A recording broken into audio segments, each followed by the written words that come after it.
Le constat est amer. Dans la région de Kita, les pluies ont endommagé les installations ferroviaires. C'est ce qui ressort de la visite de terrain de la ministre des Transports et des Infrastructures à Kassaro. À Kassaro, le pont de la ville construit en 1902 a subi les conséquences de l'hivernage. Afin d'informer et de sensibiliser les femmes sur l'importance du dépistage dans la prévention du cancer du sein, Azalaï Talka a initié un panel d'échange. C'est dans le cadre du mois d'octobre rose.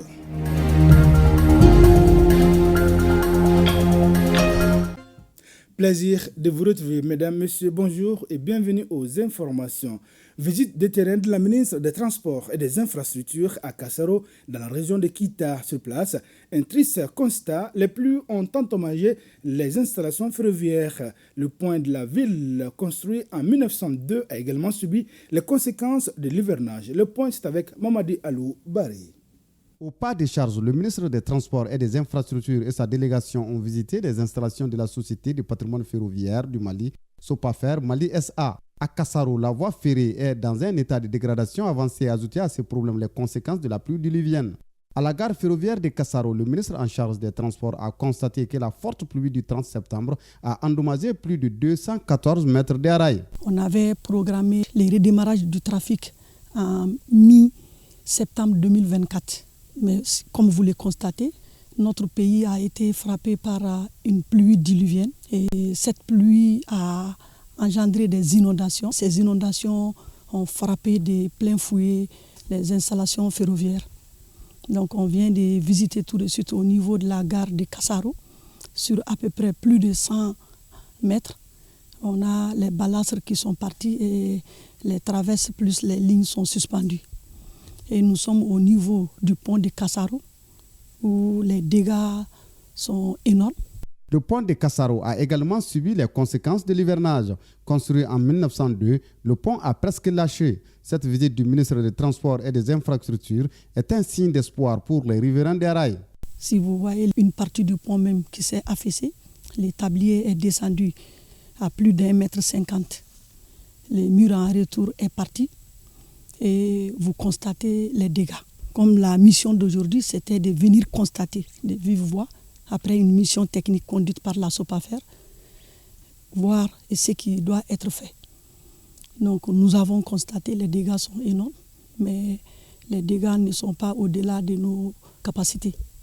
Donc au retour, une commission technique sera mise en place pour pouvoir nous définir un plan de travail qui sera soumis aux plus hautes autorités pour disposition à prendre afin que nous puissions réaliser ces travaux dans un court délai. Cette visite du ministre Dambélé Madina Sissoko a réconforté les populations riveraines du chemin de fer, un ouf de soulagement bientôt au regard du message de soutien des plus hautes autorités rappelé par le ministre Sissoko. Le changement climatique, la question est au centre de la caravane africaine pour la justice climatique. Elle a pris fin ce jeudi ici à Bamako. Les caravaniers ont sillonné certaines régions du Mali comme Kaï, Koulikoro, Sikasso ou encore Ségou pour sensibiliser davantage les populations sur l'importance des questions de changement climatique. Alou Abdoulaye Touré. Dans un pays qui se soucie du réchauffement climatique, l'information et la sensibilisation sont des exigences pour la cause du climat. Pour atteindre cet objectif, Oxfam Mali et ses partenaires ont initié une caravane africaine pour une justice climatique. 160 organisations de la société civile malienne et Oxfam se sont mobilisées pendant 3 jours pour réaliser les travaux de la caravane africaine pour la justice climatique au Mali. Dans les régions de Bougouni, Sikasso, Koutiala, Bla, Ségou, Koulikoro, Kaï, Gao, Mopti, Tombouctou, Menaka, Bandiagara et Kidal. Des recommandations fortes ont émergé de cette caravane pour davantage limiter le réchauffement climatique. Mettre en place une législation, imposition forte pour garantir une réduction efficace des gaz à effet de serre. Taxer les entreprises qui utilisent le bois de réchauffe et le charbon comme matière première ou comme fonds de commerce. Subventionner le gaz, butane et les foyers améliorés. Le représentant du ministre en charge du développement durable est venu témoigner de l'engagement constant du département en faveur de la protection de l'environnement. Nous avons joué notre partition. Ça, je vous le dis. Il a été dit ici, nous n'avons pas de plan B pour notre planète. C'est la seule planète que nous avons obligation aujourd'hui de préserver. Cette caravane africaine pour la justice climatique aura joué toute sa partition pour un climat stable et rappeler que la responsabilité de l'environnement est l'affaire de tout un chacun. Dans le cadre du mois d'Octobre Rose, Azalaï Talk a initié un panel d'échange afin d'informer et de sensibiliser les femmes sur l'importance du dépistage dans la prévention du cancer du sein. Les panélistes ont expliqué les causes et les facteurs du cancer du sein. Ils ont surtout encouragé le dépistage pour sauver des vies. Nous retrouvons Aloui Abdoulaye Touré. Au Mali, selon les registres du cancer du sein du service d'anatomie et pathologie du CHU du Point G, 1500 nouveaux cas sont diagnostiqués chaque année. Pour assurer une meilleure compréhension du cancer du sein, Azalaï Talk sensibilise sur l'importance du dépistage. Aujourd'hui, nous nous rassemblons pour une cause qui nous est chère. C'est un mois symbolique, Octobre Rose. Ce mois de solidarité et de mobilisation est une opportunité précieuse pour sensibiliser chacun et chacune d'entre nous à l'importance du dépistage du cancer du sein et du col de l'utérus. Un sujet qui transcende les frontières et qui nous concerne tous et toutes. Je mets tous d'abord. Pour cette deuxième édition de la campagne de sensibilisation sur le cancer du sein, une série de panels d'échange a été initiée pour accompagner le mois d'Octobre Rose. Le cancer, la prise en charge coûte cher. Je vais vous donner une idée à peu près. Quelqu'un qui n'a pas d'assurance, qui paye lui-même tous ses traitements, une cure de chimiothérapie va coûter environ à peu près 200 000 francs CFA. Donc c'est un traitement qui est coûteux. C'est pour ça qu'on va insister sur le fait qu'il faudrait que l'État ait pris des initiatives et il faut que ces initiatives soient beaucoup plus approfondies pour que les patients puissent avoir accès à tous les médicaments, à tous les traitements sans payer. Cette campagne de sensibilisation a été aussi marquée par les témoignages d'une patiente du cancer du sein. J'invite à toutes les femmes du monde entier de se faire dépister contre le cancer du sein. C'est une maladie qui ne tue plus. Il y a des traitements sur ça. Pour gagner la bataille du cancer du sein, les panélistes ont insisté sur le dépistage précoce. Le rôle et l'importance du dépistage et de la vaccination anti-HPV dans la lutte contre les cancers du sein et du col de l'utérus, c'est la thématique décortiquée au cours d'une conférence de samedi dernier organisée par l'Initiative islamique pour le développement du Mali. La rencontre vise à informer et sensibiliser les hommes et les femmes sur les actes de prévention, les étapes de traitement et le processus de guérison des cancers du sein et du col de l'utérus. Le compte-rendu est signé Hawa Adama Koulibaly et Sambou Diakité. Il est important que les médecins et la population soient au même niveau d'information pour endiguer un mal commun. L'interaction de ce jour a permis d'éclairer la lanterne des participants sur les cancers du sein et du col de l'utérus.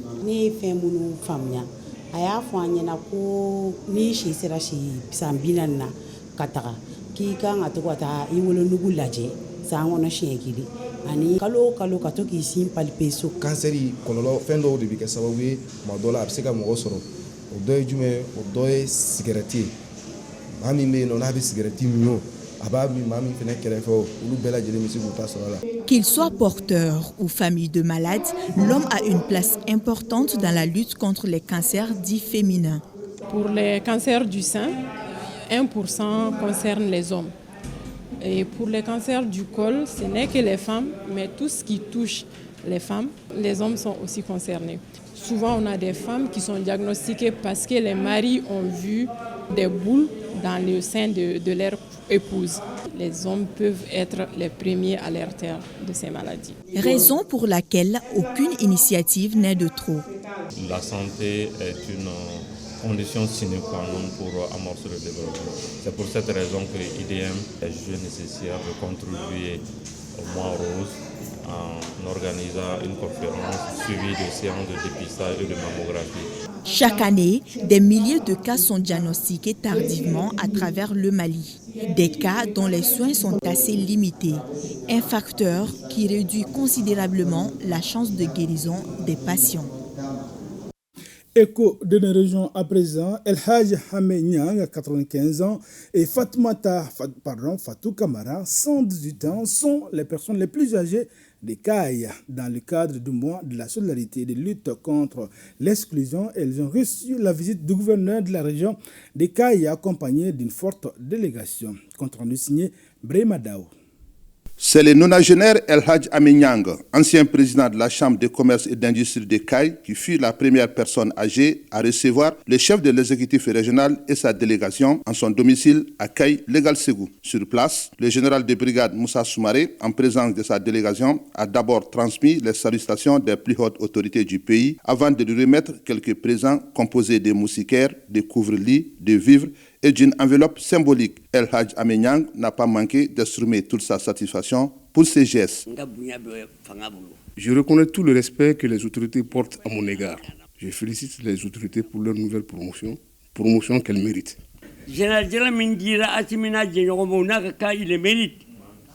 Parce qu'après la guerre, le général doit se manifester. Nous sommes ici au quartier Benkouda, chez la deuxième personne la plus âgée de Caille. Elle s'appelle Fatou Kamara, âgée de 118 ans, entourée de ses enfants, petits-enfants et arrière-petits-enfants. La native de Bankoumana, dans le cercle de Kati, se porte très bien et se dit fière de recevoir le gouverneur et sa délégation. Elle a également reçu comme cadeau des moustiquaires, des couvre-lits, des vivres et une enveloppe symbolique. À l'issue de cette visite, le chef de l'exécutif régional s'est dit très satisfait d'avoir trouvé ces deux personnes âgées en bonne santé. Nous sommes très heureux de retrouver ces personnes âgées qui ont tout donné pour le pays et qui aujourd'hui méritent notre attention. C'est pourquoi d'ailleurs ce mois a été dédié à ces personnes âgées-là. Nous avons retrouvé les mêmes personnes en bonne santé et nous souhaitons toujours bénéficier de leur bénédiction, surtout en ce moment où le pays traverse une période très difficile. Rappelons que le thème retenu pour cette 29e édition du mois de la solidarité et de lutte contre l'exclusion est la solidarité envers les victimes de catastrophes, un devoir citoyen et un acte de civisme.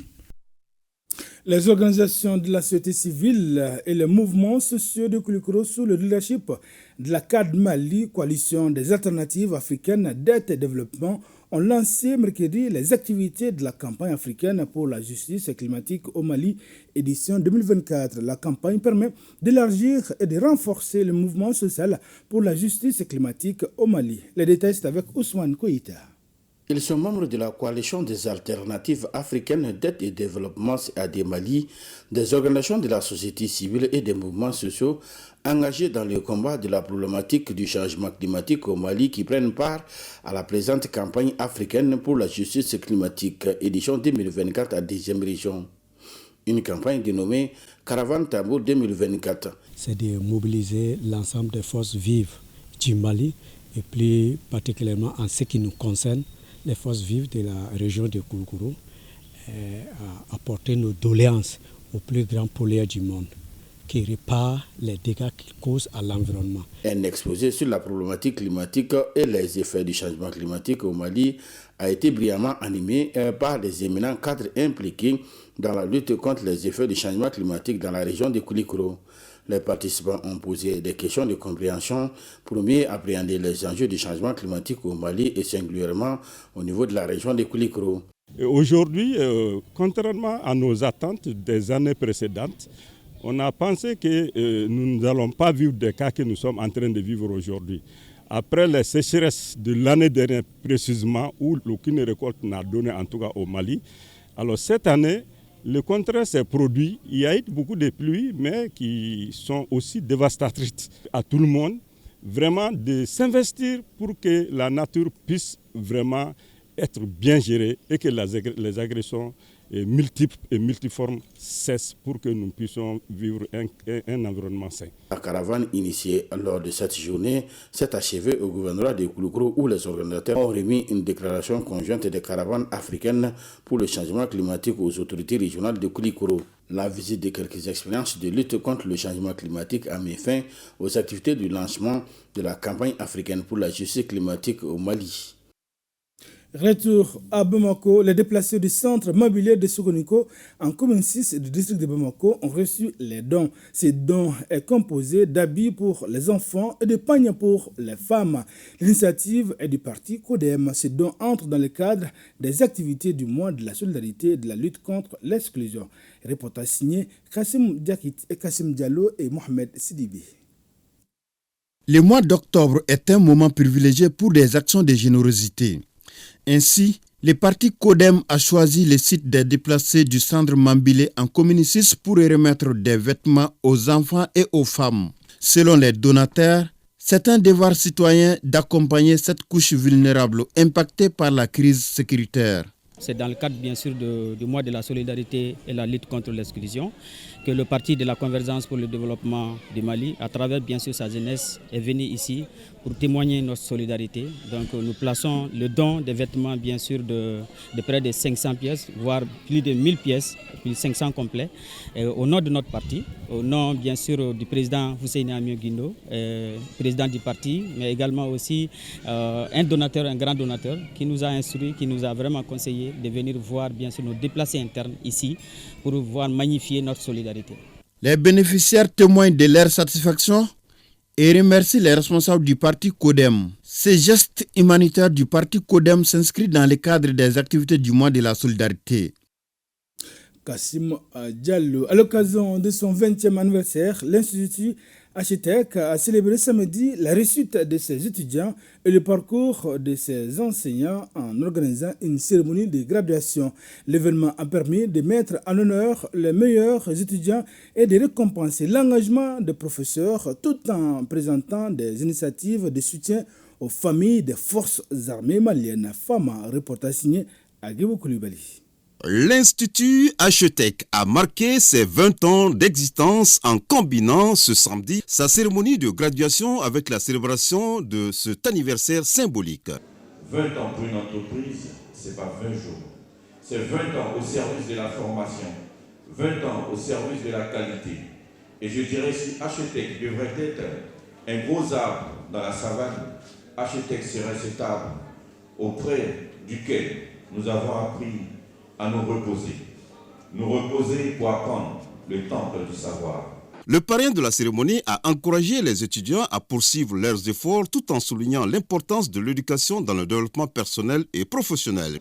À vous, chers diplômés, vous êtes les témoins vivants du succès de notre école. Votre travail acharné, votre persévérance et votre engagement ont porté leurs fruits. Et aujourd'hui, vous franchissez une étape cruciale dans votre parcours. Mais rappelez-vous, ce diplôme que vous recevez aujourd'hui est un tremplin vers des défis encore plus grands. Pour sa part, le major de la promotion 2023-2024 a reçu des éloges pour son excellence académique et a été inscrit sur le tableau d'honneur de l'Institut. Nous sommes prêts à affronter le monde, à relever de nouveaux défis et à laisser notre empreinte. N'oubliez pas que ce que nous avons appris ici va au-delà des livres et des examens. Il s'agit des compétences, des valeurs et des amitiés que nous avons construites. Occasion pour les initiateurs de décerner des attestations de mérite aux professeurs et aux étudiants ayant contribué de manière significative à l'excellence académique de l'Institut. Par ailleurs, la direction générale de Hachitec a annoncé l'octroi de 2 bourses d'études cette année, réaffirmant ainsi son soutien aux jeunes étudiants. En hommage aux efforts des forces armées maliennes, une réduction de 30% sur les frais d'inscription sera accordée aux enfants des FAMA souhaitant rejoindre l'Institut. Le partenariat entre l'université privée Boubacar Seye de Bamako et l'université américaine Georgetown se concrétise chaque jour. 20 étudiants sélectionnés dans le cadre de ce partenariat doivent poursuivre leurs études aux États-Unis d'Amérique. La cérémonie de départ de cette vingtaine d'étudiants a eu lieu à l'université privée Boubacar Seye vendredi ici à Bamako. Nous retrouvons Kassim Diallo. Ils sont une vingtaine d'étudiants de l'université privée Boubacar Seye à bénéficier de ces bourses d'études. Un parchemin qui leur permettra de poursuivre leur cursus à l'université Georgetown aux États-Unis. La cérémonie organisée à leur honneur a regroupé les responsables de l'IPBS, les parents d'élèves et l'encadrement. Ceux-ci ont profité de l'occasion pour prodiguer aux nouveaux boursiers des conseils et orientations. Il s'agit de magnifier notre satisfaction du partenariat entre l'université de Georgetown à Washington DC, qui est l'une des grandes universités dans ce monde, après avoir c'est Georgetown aux États-Unis. Donc c'est une des universités les plus sévères dans le monde. Et que nous, notre université, ait la chance de signer un partenariat dans ce sens avec eux, il y a lieu de se féliciter et de remercier les plus hautes autorités du pays qui ont cru en nous agréant pour faire cette mission. Nous sommes en train d'envisager la création d'un laboratoire doctoral afin de pérenniser tout ce qui peut être appris. Nous demandons à ceux qui vont aller représenter de façon générale le Mali, de façon particulière l'université Boubacar Seye au niveau des États-Unis d'Amérique, de le faire avec respect, courtoisie et avec toute l'éducation que nos aïeux ont inculqué à ces personnes. Le départ de ces boursiers aux États-Unis dénote la bonne santé du partenariat entre l'université privée Boubacar Seye et l'université américaine Georgetown. Les récipiendaires sont détenteurs de licences dans plusieurs domaines de formation. Un peu de culture dans ce journal. C'est parti pour la 6e édition du Festival des cultures traditionnelles. Ça se passe à la Maison des Jeunes de Bamako. Le thème de l'édition 2024 est Une terre, une culture des traditions communes. Ibrahim Kaoukounate et Suleiman Diabati. C'est un espace de rencontre, d'échange entre les communautés autour de la culture et de la tradition. D'où le festival des cultures traditionnelles. Pendant les 3 jours, tous ceux qui vont venir, vous allez découvrir la culture traditionnelle. Même ceux qui ne connaissent pas le comment, vous pouvez le voir, peut-être, mais pas connaître les secrets. Mais vous pouvez voir les masques, vous pouvez voir beaucoup de choses ici. Donc nous invitons les parents à amener les enfants. Ce festival met en valeur les coutumes, les mœurs, les savoir-faire et les expressions culturelles de nos communautés. Ce qu'il faut surtout retenir et apprécier, c'est le fait que ce genre d'événement, je vais parler du festival, contribue à donner vie à certains aspects de notre culture qui sont menacés de disparition. Et comme on le dit souvent, les cultures s'imposent par leur dynamisme. Et à travers de tels événements, justement, nous insufflons de la vie à notre culture. Pour cette 6e édition, la jeunesse de l'espace AES est au centre des débats. Profitez pour saluer ceux qui sont venus du Niger et du Burkina. Merci d'être venus. Aujourd'hui, nos peuples ont pris un chemin qu'on ne peut plus changer. C'est un chemin que nos leaders ont tracé. Durant 3 jours, d'intenses activités seront menées à la Maison des Jeunes de Bamako, avec à la clé une animation folklorique avec des troupes traditionnelles et des émissions en direct sur la radio Sigida Kunkaou. Des pas de danse à la Maison des Jeunes de Bamako. C'est sur cette note culturelle que s'achève ce journal. Mesdames, Messieurs, c'est la fin de ce journal. Merci d'avoir été des nôtres. À demain, Inch'Allah, même heure, même plateau et pour d'autres informations.